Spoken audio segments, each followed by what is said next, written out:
Welcome to our Wheel and Anchor webinar on our Sicily sojourn that is taking place next year in the end of March, beginning of April. As I was just saying, but you couldn't hear because I was on mute apparently, this is a new revision of our popular Sicily program that we've run for the last couple of years. And there's some excellent new components to it. So if you've ever thought about Sicily, or if you haven't thought about Sicily, I'm going to tell you all about why to join us on this program. Before we get started, a couple of quick words about Wheel and Anchor and who we are, what we are, particularly for those members who are new to us, who have not experienced what the Wheel and Anchor ethos is all about. Our philosophy, our mission is about bringing travelers together. What does that mean? Well, it means a couple of different things. First of all, I'll start by saying a little bit about my background. I've been organizing trips for Canadians for 33 years. I know I started when I was 5, just kidding. In any event, I've watched the evolution of the travel business over the last 3 decades and seen how a lot of aspects of travel haven't changed. And so the one key thing that I noticed is that when you put people together who have something in common, a common view of the world, a common view of, call it respect for one another, the dynamic that gets created, the group dynamic it ends up being like a bunch of friends traveling together. And that is exactly the philosophy that we bring to our trips. And that we design into the itineraries and also into the way that we have people interact with each other. And people come back saying, wow, thanks for creating something that is different than, a lot of the off the shelf. And there's some great tours and great companies out there. There's no question about it. But what we do is a little bit different. We are Canadian owned and operated. And that being said, my team I'll introduce in a minute is from all over the world, but we are really, really focused on the ethos of the Canadian traveler.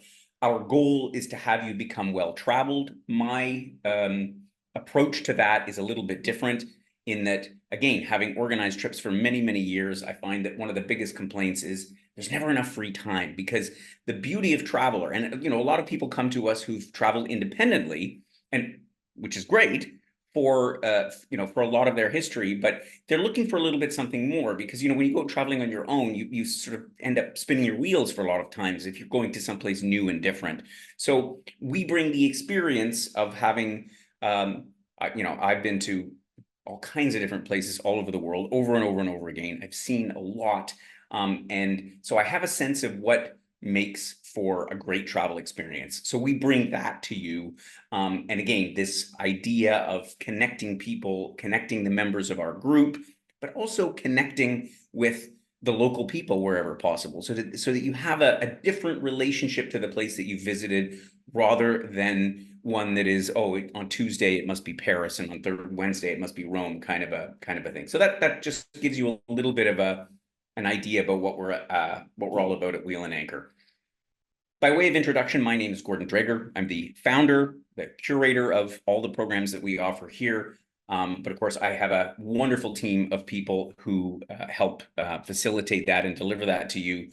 And specifically, I introduced Paula. She's on the webinar with me, who is our lead trip specialist and the one who fields all of your calls, tries to answer all of your questions, to make sure that you have the information you need, in the hopes that you will join us on the trip. Today, we're going to be talking about Sicily.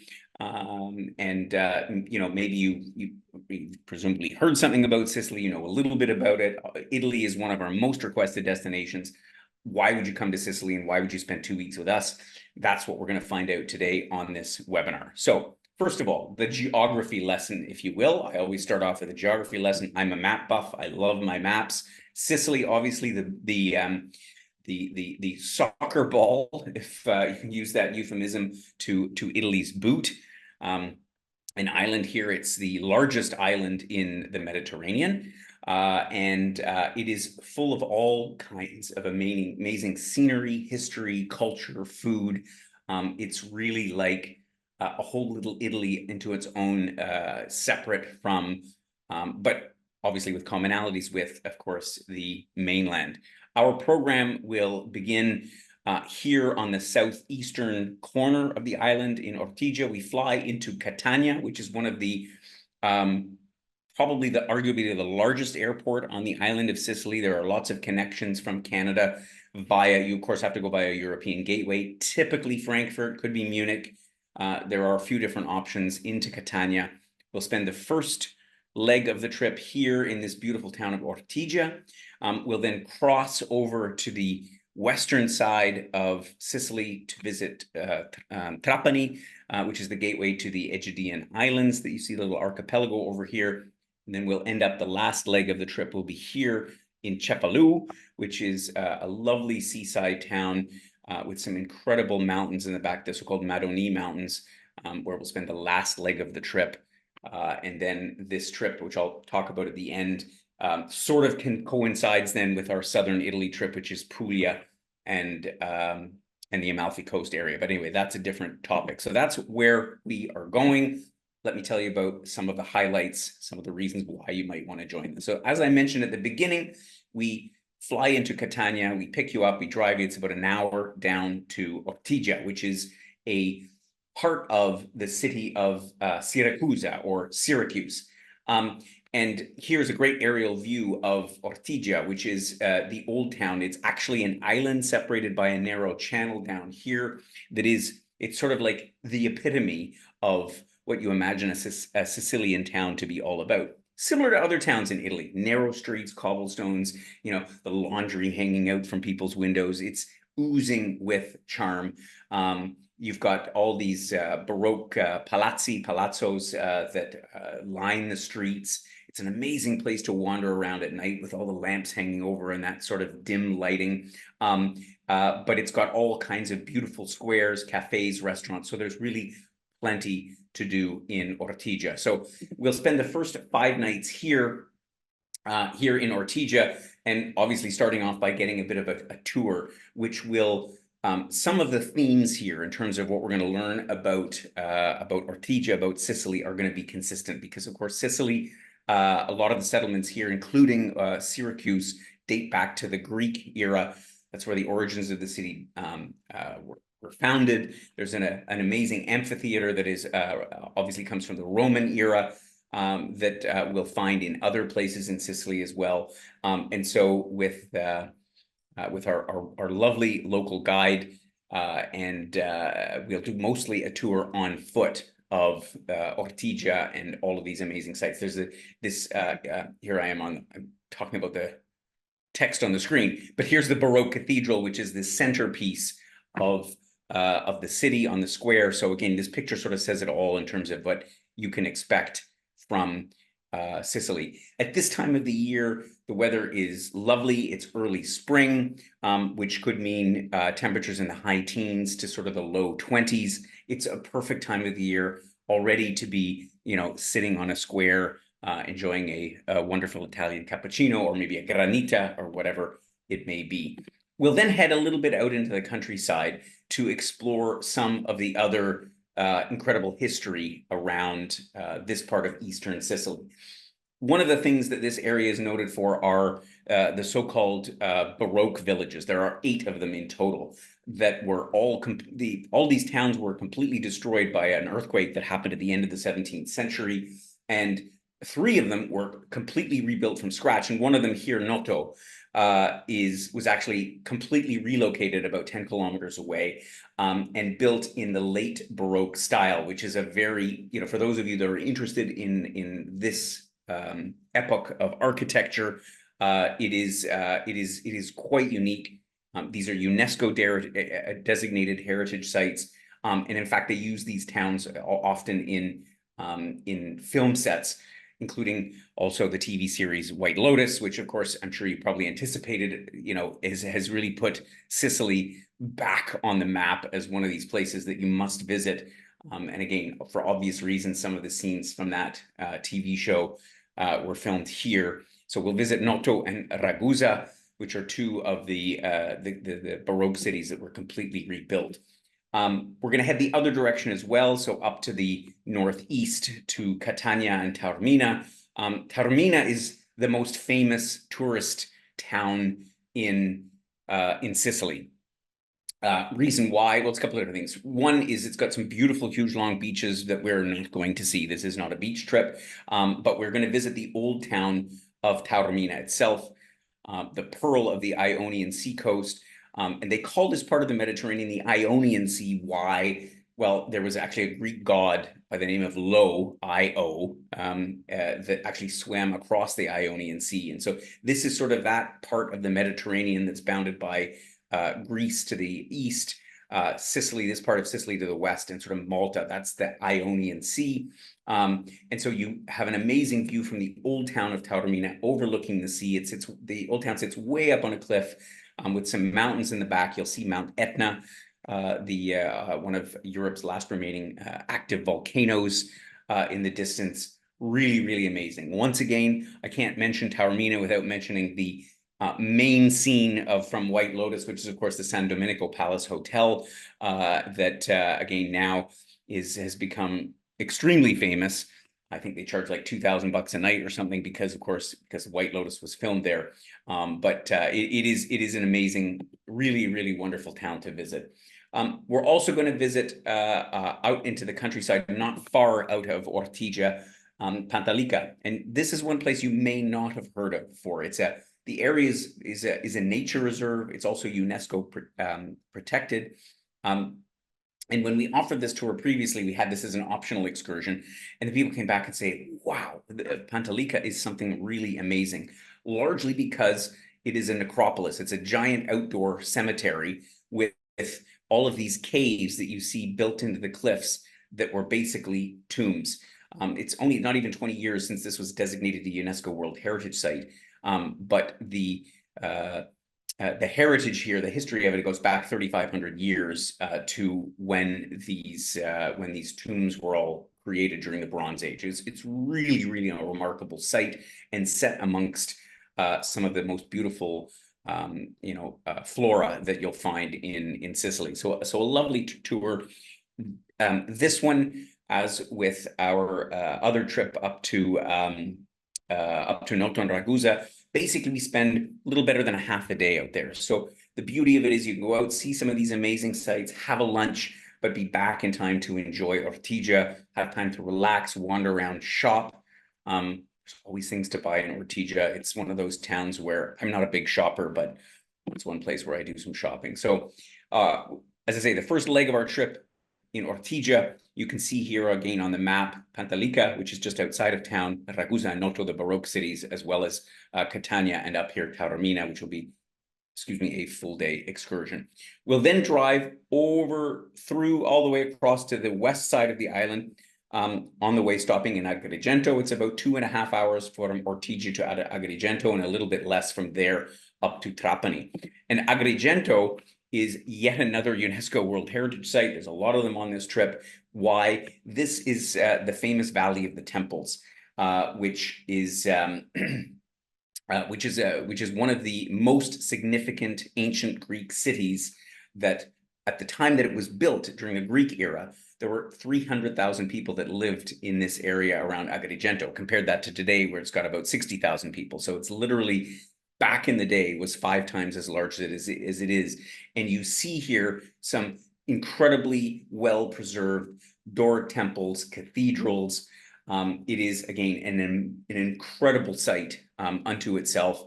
So we'll spend a good half a day here. We'll have some lunch. We'll continue on our way and then end up in Trapani on the west coast of Sicily. So why Trapani? And this is the new part of the trip. Because previously we did the north coast, Cefalù, and the Maroni mountain range, and then the south coast, or the east coast, which is of course Ortigia, but we left out the west coast and Trapani. I mean, honestly, I could spend weeks and weeks and weeks in Sicily because I find so many interesting sites. But Trapani, being again on the west coast, is famous for a couple of different things. First of all, it is yet another 2,000-year-old town. It's more recently become famous because they have held the America's Cup sailing races here, specifically the Louis Vuitton segments of that race. And it is the gateway, as I mentioned before, to the Aegean Islands, which are these incredible limestone islands surrounded by the most beautiful azure blue water that, you know, a lot of people, if you haven't spent a lot of time in the Mediterranean, you don't realize how beautiful it is. It looks like the Caribbean, the color of the water. Trapani itself sits on a peninsula that is the legend has it was a scythe thrown down by the Greek gods, because the peninsula is sort of shaped like a scythe, and it's also famous for the salt pans, where they have, for literally since about 600 before Christ, they've been harvesting salt, and today the fleur de sel, that some of you may have seen or experienced in other parts of the world, like Malta, France. There's obviously other places that produce this fleur de sel, which is when the salt water sort of evaporates over the rocks and you get a very high and very tasty form of crystalline salt. So it's a lovely little souvenir to take away. So again, second leg, 5 nights, Trapani. We'll do a wonderful private boat trip out to the Aegean Islands themselves. And this is one of the reasons why a lot of people come here, particularly in the summer, is to go out and spend time on these islands. They're beautiful for swimming. There's all kinds of caves and calas, which are the bays. And we'll visit specifically Cala Rossa, Cala Azzurra, which refers obviously to the azure blue waters. There's the Lover's Cave. So we'll have this boat trip that will take us all around. There's an opportunity to stop and swim in the Mediterranean, which I know you're thinking March, a little bit chilly. This time of the year, the water is sort of around 16, 17 degrees, but that shouldn't stop you. You should nevertheless come and at least say that you've swum off of, and you could do that, frankly, in all of our spots on this trip. There's some lovely beaches, places to swim right in Ortigia, and there's a long sandy beach in Cefalù that I'll talk about in just a minute. So this day, again, devoted to exploring a little bit of these incredible islands, the Aegeans, just outside of Trapani.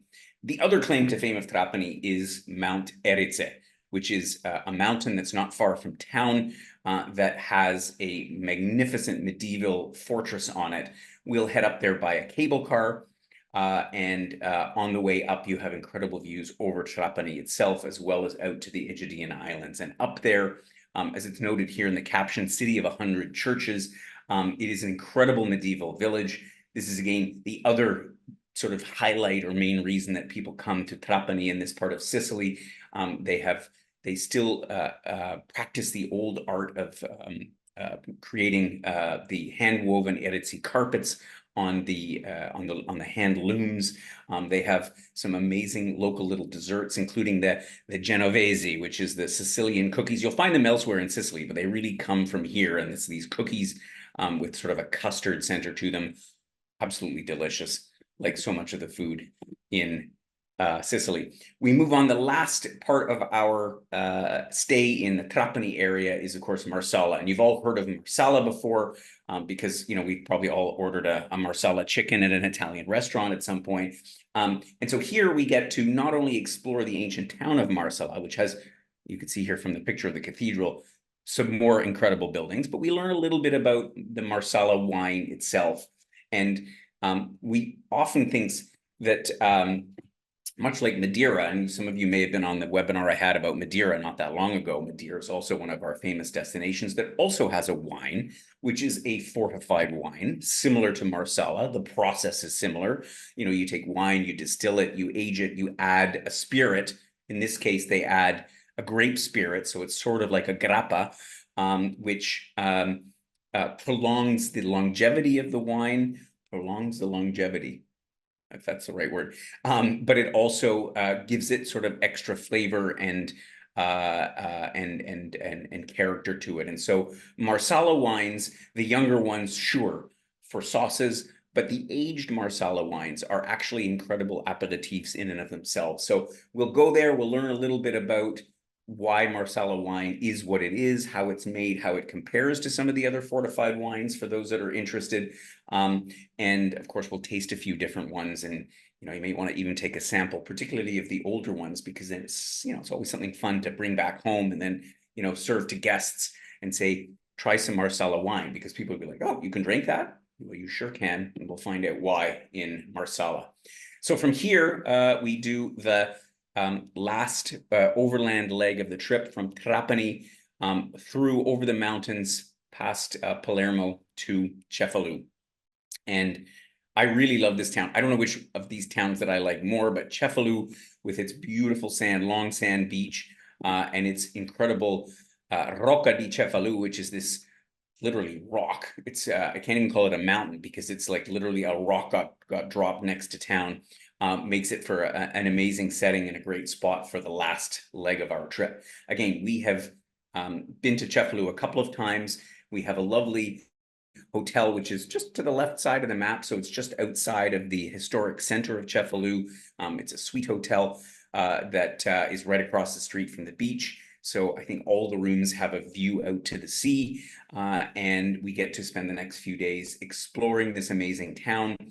We've got some great restaurants that we've come to know over the last couple of years, where we'll have our first dinner and aperitif and sort of get the feeling of what Cefalù is all about. We'll of course do then the historical tour of Cefalù, which is so important. It, like all the other towns we've talked about, has a very long and storied history, dating of course back to the Greek era, as with the other ones. It was a Norman town until Cefalù and the rest of Sicily joined the Kingdom of Italy in the middle part of the 19th century. So our local guide here is Esther. She's a lovely lady, and she's going to show us around to some of these buildings that some of them go back as far as the 14th century. You know, we'll look up at this giant Rocca di Cefalù, which does not have a cable car going up it. Nevertheless, there'll be time to explore it and walk up it on your own, which I highly recommend. I've taken some great shots there from looking down on the town and out to the sea, and you know, those are true Instagram moments in Cefalù. Of course, we are not far away from the capital city of Sicily, Palermo, which of course will be a term for most of us. If we know any city or the name of any city in Sicily, it'll be Palermo. Palermo, obviously made famous by as the home for the famous Italian mafiosi. We don't talk much about that, and in fact, everybody's always curious. There's actually a wonderful little museum dedicated to that in the middle of Palermo.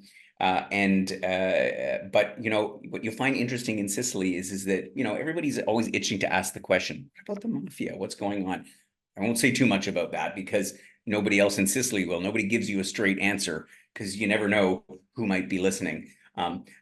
I say that amusingly, but you know, obviously the influence of that group over the years has really impacted and is really the reason why Sicily is where it is today in its evolution as sort of an economic region in the country.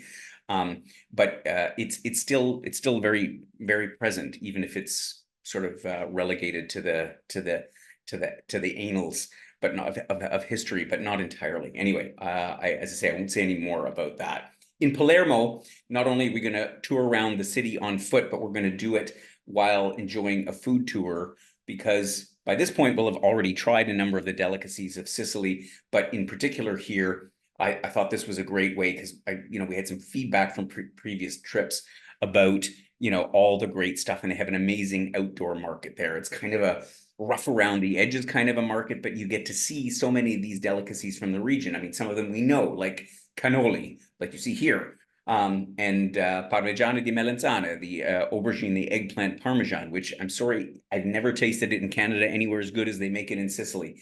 But there's also some other things that we'll try along the way, like cassata, which is this cold cake made out of ricotta cheese, and these agnolotti, which is yet another kind of pasta that you probably have never heard of before because it's so unique to this region, these little ring-shaped pastas. So we'll wander around the city, we'll taste food all the way along. We're going to head there by train, and then of course the group will go back sometime in the afternoon, but you are welcome to hang around in Palermo, perhaps even have dinner in town, because there's a regular train that connects Cefalù and Palermo and onto other points further to the east. So that'll be our day in Palermo.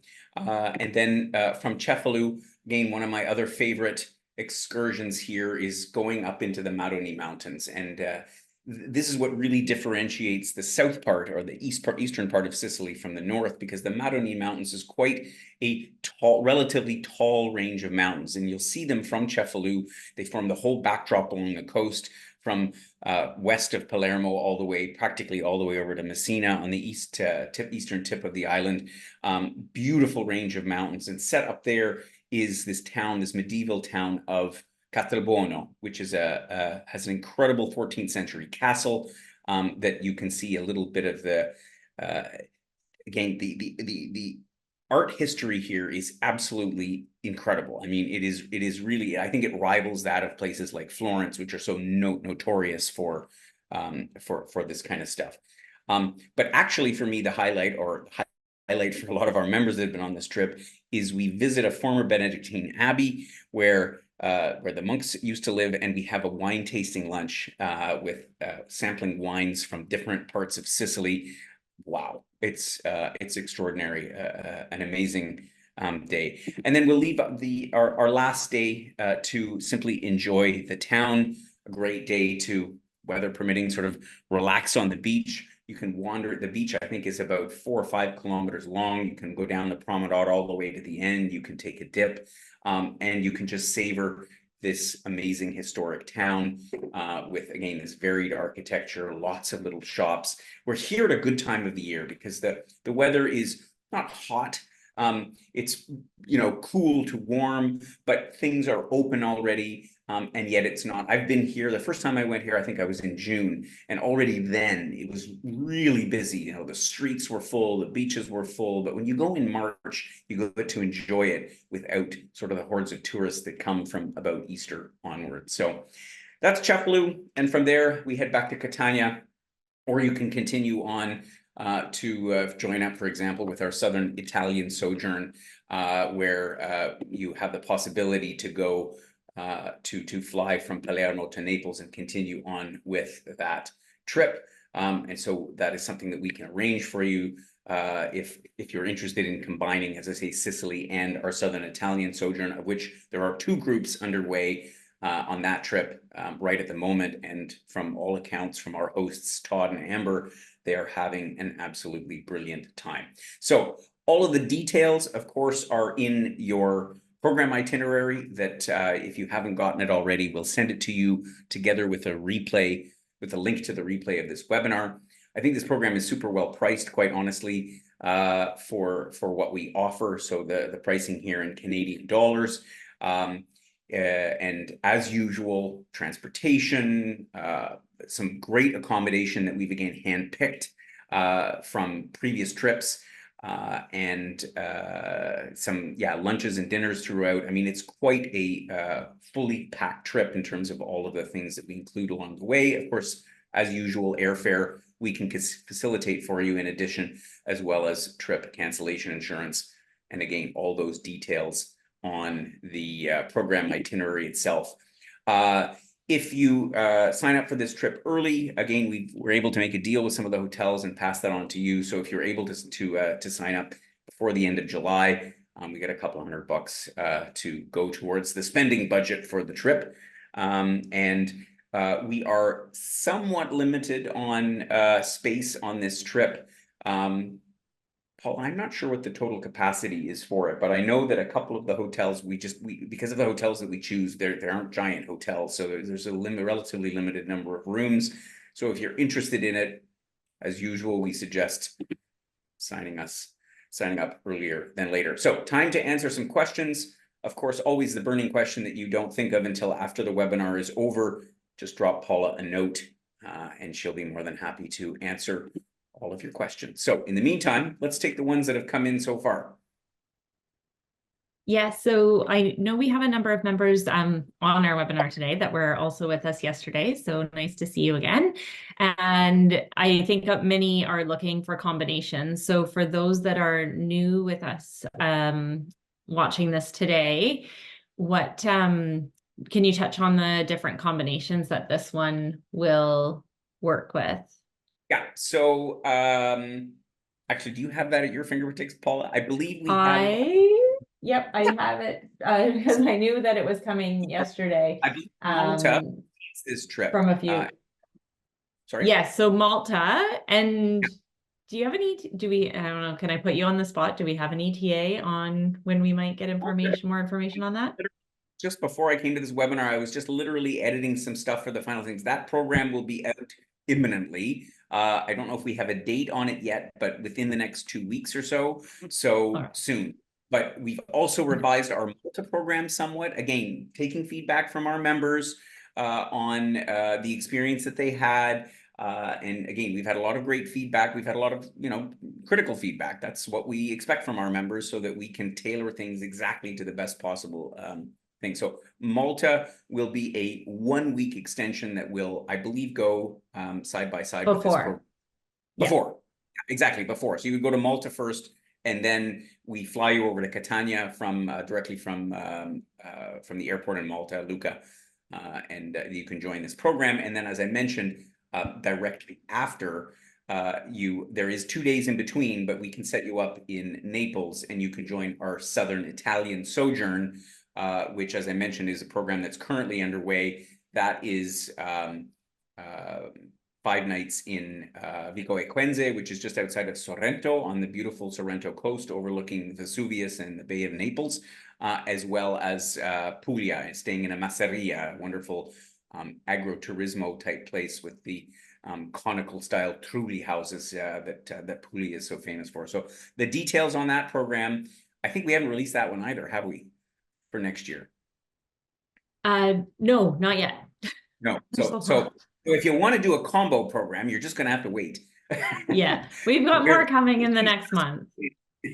We're working as fast as we can to get all these programs out, but because again we aren't using sort of traditional tour group hotels. It does take time because the families that operate some of these hotels just don't give us the information as quickly as we would like to have it. So it's always. All good, all good. I have someone specifically asking about Cyprus, so I will touch on that for you, Lynn. So Cyprus is March 3rd to 17th and 17th to 31st, so option to do for the 2 or 4 weeks. So obviously if you did the first 2 weeks in Cyprus, you could maybe fill in the middle week with Malta and then join us in Sicily.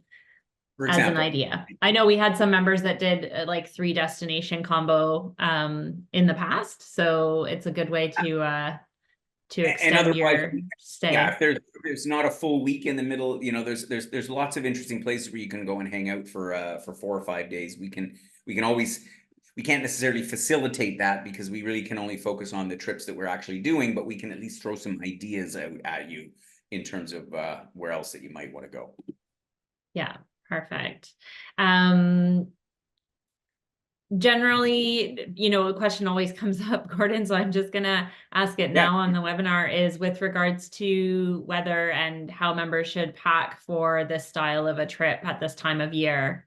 Yeah, the weather is, you never know. Now, I say that, and we are at the very end of March, beginning of April. It's the start of the season. It's early spring, but usually, just judging again from the last couple of trips that we've run at the same time of the year, typically the weather is in the daytime in the high teens, even gets into sort of into the low 20s. You can be surprised because heat waves are passing through more often than not, that it could be a little bit warmer than that.